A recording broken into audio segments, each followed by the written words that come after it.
आज मी तुम्हाला उपवासासाठी रताळाचा खीस कसा करायचा ते दाखवणार आहे। हे मी 4 रताळ घेतल्यात, ही स्वच्छ धुवून घेतल्यात रताळ, ही शेंगदाणे भाजून घेतल्यात, हे तेल आहे, मीठ, 2 हिरव्या मिरच्या घेतल्यात। ही अशी रताळ खिसून घ्यायची। आता हे शेंगदाणे भाजलेले आहेत, हे बारीक करून घेणार आहे। तेल गरम झाले, बारीक चिरलेली मिरची तेलात टाकते।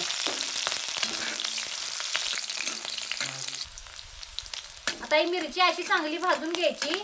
आता मिरची भाजल्या, रताळ खिसलेला खीस टाकणार आहे।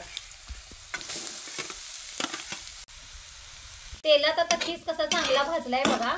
आता यात मी कूट टाकून घेणार आहे, शेंगदाण्याचं बारीक केलेलं।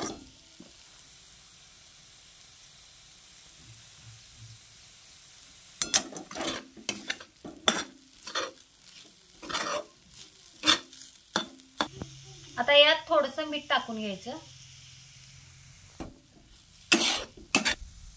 आता यात जरा थोडासा पाण्याचा शिंतोडा द्यायचा आणि यात झाकून ठेवायचं 1-5 मिनिटं गॅस बारीक करून।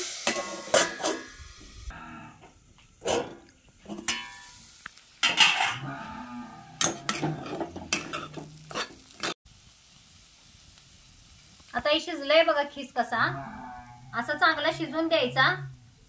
आता हे रताळाचा खीस खाण्यासाठी तयार आहे। हा आता रताळाचा खीस खाण्यासाठी तयार आहे। हा खीस तुम्हाला आवडला असेल तर लाईक करा, शेअर करा आणि सबस्क्राईब करा।